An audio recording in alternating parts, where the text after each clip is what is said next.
Allô, ici Yann Desjardins-Glenarm. Je vais vous montrer aujourd'hui notre superbe épandeur. On a fait une vidéo à l'automne, mais on n'avait pas tout à fait compris toutes les fonctionnalités. C'est très intéressant pour des fermes à petite échelle. C'est l'épandeur pour BCS qui est subventionnable au Québec à hauteur de 90% pour les bio. Donc, c'est très intéressant. Voici l'outil en question. Donc, voilà notre assistant, Jan, qui va nous aider aujourd'hui. Et voilà le super outil attaché au BCS. Donc, une petite adaptation qu'on a faite ici, c'est l'ajout du siège, qui est super intéressant parce que on voit, il y a une étiquette à l'avant qui dit ne pas vous asseoir sur l'épandeur. C'est la seule façon d'être confortable avec cet outil-là, sincèrement.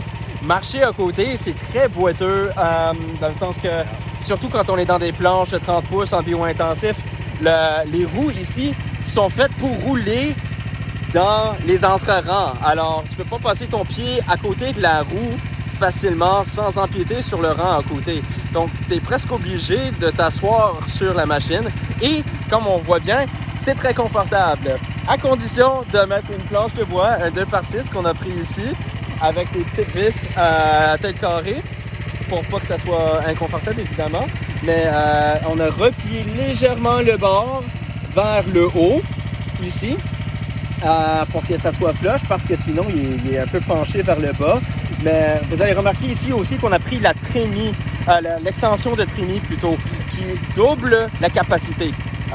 Sinon, ici, ça serait à peu près la capacité d'une grosse brouette. Et on veut en faire plus qu'une grosse brouette. On aime éviter les passages. C'est vraiment un outil pour augmenter l'efficacité. Fait qu'avec l'extension, ça fait 15 pieds cubes quand c'est bombé. Et c'est vraiment beaucoup de compost. On vient de faire dans notre champ ici 2 rangs complets de 335 pieds. Donc, avec à peu près la moitié de la trémie. Ça va vraiment loin et ça va vraiment vite. Mais je vais arrêter de parler et je vais vous montrer de quoi il s'agit.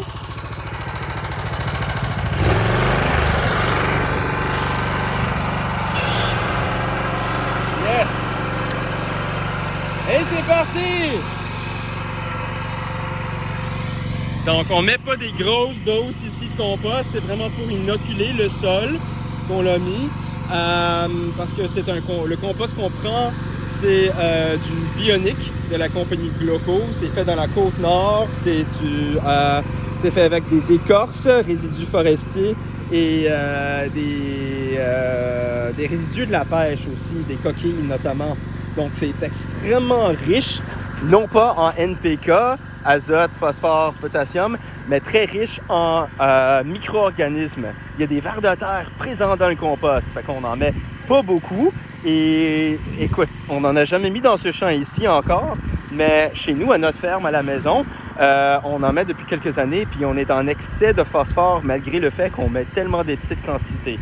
Donc, ça me dit qu'il y a une réaction qui se fait, les micro-organismes sont en train d'assimiler les roches dans notre sol et en train de les convertir en phosphore parce qu'on n'a pas mis assez de phosphore chez nous pour augmenter les valeurs tant que ça. Donc, test réussi, c'est vraiment un bel outil. Je vous encourage à mettre le siège si vous l'avez, puis en prendre un, ça augmente vraiment l'efficacité sur notre ferme. Donc, merci, bonne journée!